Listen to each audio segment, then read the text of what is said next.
Magandang araw kaibigan! Tuloy po kayo sa Felicidad's Channel. Sa mga kwento ng buhay at pag-ibig na hinalukay sa natatagong baul ni Felicidad. Pero bago po tayo magpatuloy, huwag niyo pong kalilimutan na i-like ang video, i-subscribe ang channel, at i-click ang notification bell para lagi kayong updated sa mga parating pa na upload.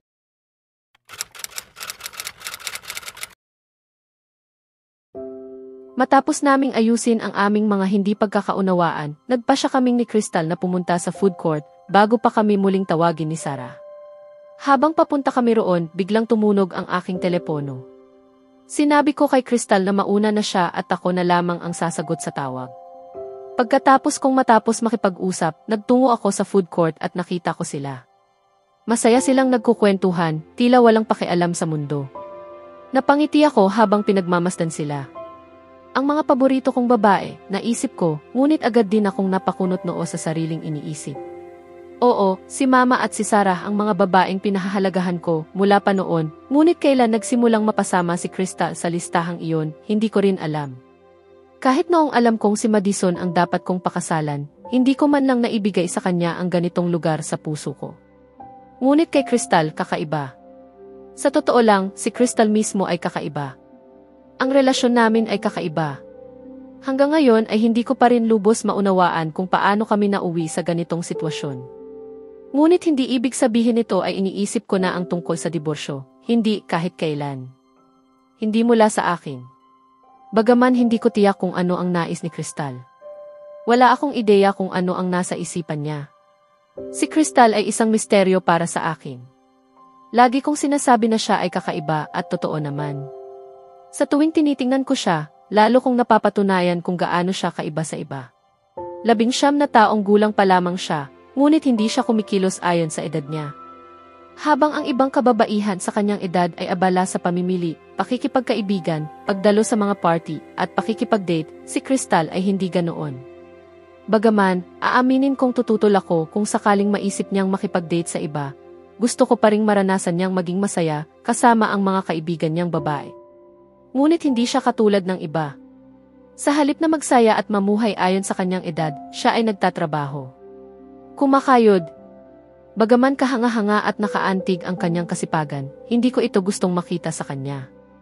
Hindi dahil ayaw ko sa mga babaeng nagtatrabaho, sa katunayan, humahanga ako sa kanila. Si Mama ay isang profesional at gayon din si Sarah. Ngunit kay Crystal, tila hindi siya nagtatrabaho dahil gusto niya, nagtatrabaho siya dahil kailangan niya. Madalas ko siyang nakikitang nagkakalkula ng mga gastusin sa kanyang maliit na talaan. Hindi ko iyon sinadyang silipin, napansin ko lamang ang pamagat ng minsan akong pumasok sa kanyang opisina para kumuha ng dokumento. At bagaman halatang gusto niya ang kanyang trabaho, hindi iyon para sa kasiyahan. Ginagawa niya iyon dahil kailangan niyang mabuhay. Sa madaling sabi, nagtatrabaho siya dahil takot siya, takot sa hinaharap. Natatakot siya na baka hindi maging maayos ang lahat, na baka wala siyang masandalan, hindi sa emosyonal, hindi sa pinansyal. Kahit nandito kami, naroon pa rin ang takot niya. At alam kong natatakot siyang magtiwala. Oo, nagtiwala siya sa amin nang pumayag siyang magpakasal at tumira sa aming tahanan, ngunit hindi iyon ganap. Marahil dahil sa mga sugat ng kanyang nakaraan. At para roon, sinisisi ko ang kanyang ama. Dahil sa kawalan nito ng malasakit at sa pagtataksil, nagkaroon siya ng malalim na issue sa pagtitiwala. Naging masyado siyang maaga para maging matanda. Dahil sa pagiging makasarili ng ama niya, hindi niya naranasan ang normal na kasiyahan ng kabataan. Naging masalimuot ang kanyang buhay at ngayon, hindi na niya kayang mamuhay ng walang inaalala. Kung maaari ko lang sanang alisin ang mga guhit ng pag-aalala sa kanyang noo, gagawin ko. Ngunit hindi niya ako hinahayaan. Napabuntong hininga ako. Dante, tawag ni Sarah, dahilan upang maputol ang aking pag-iisip. Tiningnan ko siya at agad na lumapit. Umupo ako sa gitna nila ni Mama at ni Crystal. Dumating na rin ang aming pagkain, at laking gulat ko nang makita kong puro junk food ang pinili ni Sarah, isang bagay na bihira niyang kainin. Ngunit mas ikinagulat ko nang makita si Crystal na masayang kumakain ng burger. At sa kanyang plato, may isa pang burger at french fries pa. Kakainin niya lahat yon?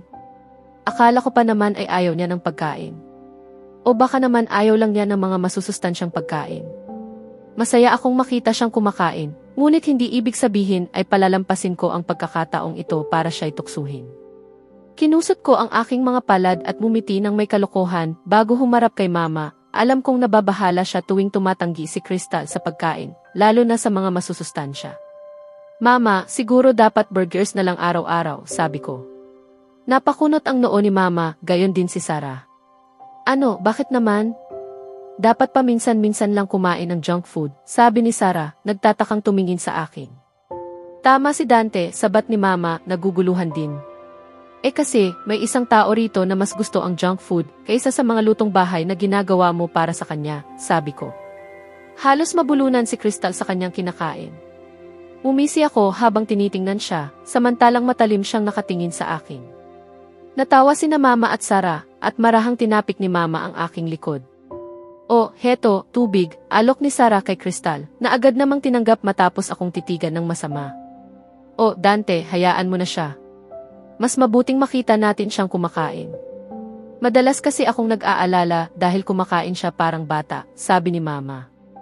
Napangiti ako, ngunit namula si Crystal sa hiya. Ang cute niya talaga. Hindi na niya ako pinansin at ipinagpatuloy lang ang pagkain. Nagtawanan kaming lahat at nagpatuloy sa pagkain at kwentuhan. Matapos kumain, pinilit niyang bayaran ang kanyang pagkain, ngunit hindi ko siya pinayagan. Bagaman halatang inis siya, napapaya pa rin siya ni Sarah. Pagkatapos mamili ni na Mama at Sarah, handa na kaming umalis. Ngunit napansin ni Crystal na naiwan niya ang kanyang telepono sa isang tindahan, kaya't nagpa siya kaming dalawa na balikan iyon habang sina Mama at Sarah ay naghintay. Galit ka ba? Tanong ko habang naglalakad kami, ngunit hindi siya sumagot. O, halika na, biro lang naman yon, sabi ko muli, wala pa ring tugon. Pasensya na, dagdag ko. Tahimik pa rin. Bibilhan kita ng burger kung ingiti ka lang, biro ko. Huminto siya at tiningnan akong matalim. Napatawa ako. Lalo siyang nainis, kaya tumalikod at naglakad muli. Ituturing ko ng oo, yan, sabi ko. Huminto ulit siya, tinitigan akong mariin, tila sinusubukang takutin ako. Muli akong natawa. Hindi ka ba titigil sa pagsasalita? Inis niyang tanong. Hindi ka ba titigil sa pagiging matigas ang ulo? Sagot ko naman. Hindi pa nga ako natitisod kahit minsan, sagot niya ng mayabang. Halos matawa ako. Oh wow, malaking bagay yan. Maghanda tayo ng salo-salo para dyan, biro ko at napailing siya bago naglakad muli. Sinabayan ko siya at napangiti. Pero seryoso, bakit ayaw mong kumain ng maayos? Tanong ko. Napabuntong hininga siya. Dati, kumakain naman ako ng tama, lalo na noong buhay pa ang lola ko. Siya ang nagluluto para sa amin, malungkot niyang sabi. Pero nang mamatay siya, wala nang nagluluto. Pagod ako sa klase at trabaho, kaya tumigil na ako sa pagluluto. Para rin makatipid, hindi ako umuorder sa labas. Kaya madalas kong nilalaktawan ang almusal at minsan pati tanghalian. Madalas, tinapay o spaghetti lang ang hapunan ko. Iyon ang naging routine ko sa loob ng 2 taon.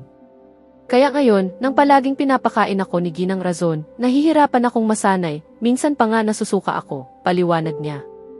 Hindi ko napigilang mapaisip. Hindi ko alam yon, sabi ko nang maramdaman kong bumigat ang dibdib ko. Alam kong mahirap baguhin ang nakasanayan pero kailangan mong subukan. Hindi mabuti para sa iyo yan. Pwede ka namang magsimula ng bagong mga gawi, hindi ba? Tumango siya. At yan din ang dahilan kung bakit nagsimula akong mag-almusal, sagot niya, nakasimangot. Napatawa ako. Pero kumakain ka ba ng tanghalian, tanong ko. Umiling siya. Walang problema, ipapahanda ko kay Mama ang tanghalian mo simula bukas, sabi ko. Huminto siya at tiningnan akong mariin. Huwag mong subukan, babala niya. Subukan mo rin akong pigilan, sagot ko ng mayabang. Napahampas siya sa sahig at napabuntong hininga. Pakiusap, huwag, sabi niya ng mahinahon, nakatingin sa akin. Hayaan mo, kakaunti lang muna ang ipapadala ko, biro ko. Tinitigan niya ako ng masama at muling naglakad. Natawa ako at sumunod. Makalipas ang ilang minuto, nahanap na namin ang kanyang telepono at nagpa siya ng umalis. Ngunit sa aming gulat, wala na sina Mama at Sarah. Tinawagan ko si Mama at sinabi niyang nagmamadali sila kaya nauna na silang umalis. Pinapabalik niya kami ni Crystal magkasama. At gaya ng dati, nagtalo na naman kami sa loob ng sasakyan at gaya ng dati rin, siya ang natalo. Napangiti ako habang inaalala ang mukha niyang iritado. Ang cute niya kapag nagagalit. Kinabukasan. Ngayon marahil ang pinakamasamang araw ng buhay ko. Una, nakatakda sana ang isang mahalagang pagpupulong kasama ang mga kasapi ng board. Ngunit bigla nila itong kinansela ng walang malinaw na dahilan. Sumunod, nawala ng aking sekretarya ang ilang mahahalagang dokumento. At pinakamasama sa lahat, nalaman kong may empleyado kaming nagtangkang maglabas ng kumpidensyal na impormasyon sa aming kakumpetensya. Napabuntong hininga ako. Bukod pa rito, may kakaiba akong nararamdaman. Mula pa kaninang umaga, parang may mabigat sa dibdib ko. Para bang may mangyayaring hindi maganda. Kasalukuyan akong papunta sa isang restoran para makipagkita sa mga bagong kliyente. Pagdating ko roon, pinatay ko ang aking telepono at ganoon din ang ipinagawa ko sa aking sekretarya. Matapos ang mahabang talakayan, natapos din ang pagpupulong ng maayos. Kumain kami ng tanghalian pagkatapos. Ngunit habang kumakain, bumalik ang kakaibang kaba sa aking dibdib. Pinilit kong huwag pansinin at tinapos ang pagkain sa lalong madaling panahon. Pag-alis ng aking mga kliyente, nagpasya akong manatili sandali. Nang buksan ko muli ang aking telepono, napakunot ang noo ko. Maraming missed calls mula kina Mama, Papa at Martin. May ilang mensahe rin, kadalasan galing kay Martin. Bakit ganito karami? Ayos lang kaya si Crystal? Agad kong binuksan ang mga mensahe ni Martin. Si Madison Ayala ay nasa kolehiyo ni Miss Crystal. Ano? Bakit siya naroon? Pinagpatuloy ko ang pagbabasa. Tinulak ni Madison si Miss Crystal mula sa hagdan. Patay ang iyong telepono kaya't agad kong ipinaalam kina Ginoo at Ginang Razon. Dinadala ko siya ngayon sa pinakamalapit na ospital. Malubha ang pagdurugo sa kanyang noo. Pakiusap, dumating ka agad. Nanlamig ako. Nasaktan si Crystal. Nasasaktan siya. Sir. Tawag ng aking sekretarya, ngunit tila hindi ko siya marinig. Ang tanging nasa isip ko, si Crystal. Biglang bumigat ang dibdib ko. Parang nawalan ako ng hangin. Sir, ayos ka lang po. Pawis na pawis kayo, wika niya. Tumingin ako sa kanya. Kailangan kong umalis, mahina kong sabi bago mabilis na tumakbo palabas. Pakiusap, maging ayos ka lang, Crystal. Maging ayos ka lang. Paulit-ulit kong sambit iyon sa isip ko habang binubuhay ang makina ng kotse at mabilis na tinahak ang daan patungo sa ospital. Mga klase sa araw na ito ay kanselado. Binasa ko ang nakapaskil sa bulletin board at napabuntong hininga. Walang klase ngayon. Sana ay nagpadala na lang sila ng mensahe sa lahat. Sayang ang oras namin. Nagpasya akong bumalik sa mansyon ngunit pinigilan ako ng kaibigan kong si Ashley. Hey, saan ka pupunta? Tanong niya sa mababa at makapal niyang tinig. Uuwi na ako, sagot ko na may bahagyang ngiti. Bakit? Dito ka na lang, sagot niya ng masigla, kaya't tiningnan ko siya ng may pagtataka. Kanselado na ang klase, hindi ba? Bakit pa ako mananatili rito? Tanong ko naman. Diyos ko, hindi mo ba alam kung bakit walang klase ngayon? Sagot niya at napailing ako. Doon niya hinampas ang noo niya, halatang nainis. Ngayong araw ang malaking event para sa mga estudyanteng nag-aaral ng costume designing. Maraming modelong darating para isuot ang mga disenyo nila at magra-ramp sa auditorium. At hindi lang iyon, ang estudyanteng mananalo ng unang gantimpala ay magkakaroon ng pagkakataong makatrabaho ang isa sa pinakatanyag na designer sa Quezon City, mahabang paliwanag ni Ashley. Tumango ako bilang tanda ng pag-unawa. Tara, pumunta na tayo sa auditorium. Baka dumating na ang mga modelo, aya niya. Wala akong interes, tugon ko, napangiwi pa ako. Ay, tumahimik ka nga, sagot niya sabay hatak sa pulso ko papunta sa auditorium kahit pa nagpumiglas ako. Pagdating namin doon, naupo kami sa tabi ng ibang mga estudyante. Napailing ako sa asal ni Ashley at sinulyapan ang paligid, maganda ang pagkakaayos ng auditorium. Nakaupo na sa unahan ang aming mga propesor, ang dekan at ang ilang panauhing pandangal. Ilang sandali pa, nagsimulang maglakad ang mga modelo at ipinakilala ang kanilang mga sarili pati na ang mga suot nilang kasuotan. Nang magsimula akong mainip, binuksan ko ang Instagram ko para mag-scroll, ngunit nakikinig pa rin ako sa mga nagsasalita. Habang tinitingnan ko ang mga larawan ng paborito kong aktor sa Hollywood, bigla kong narinig ang isang pamilyar na tinig. Hi! Ako si Madison Ayala at suot ko ngayon ang isang kasuotan na dinisenyo ni Patricia Bell. Nanigas ako sa aking kinaupuan. Napaangat ako ng tingin at halos hindi makapaniwala nang makita kong si Madison nga iyon, nakatayo sa gitna ng entablado, ipinagmamalaki ang suot niyang kasuotan. Ano ito? Gusto kong tumakbo, ngunit tila nanigas ang aking katawan. Nakatingin lang ako kay Madison, nanginginig sa pagkagulat.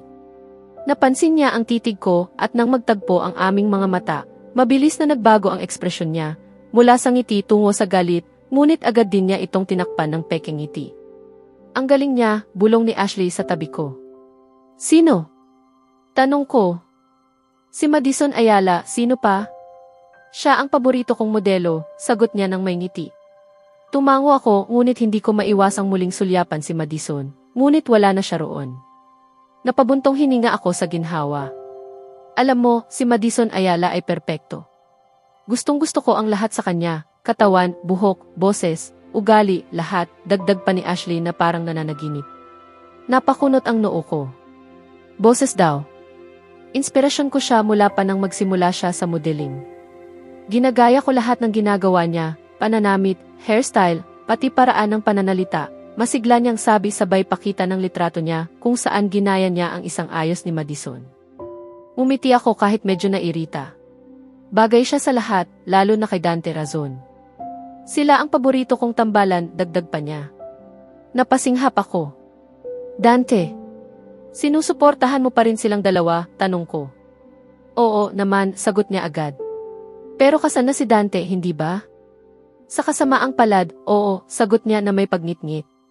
Na-excite ako noong una kong marinig na ikakasal sina Dante Razon at Madison Ayala, pero sa huli, ibang babae pala ang pinakasala ni Dante, singhal niya. Yung gold digger na iyon ang sumira sa kanila. Kung pwede lang, gusto ko siyang patayin, dagdag niya sa galit.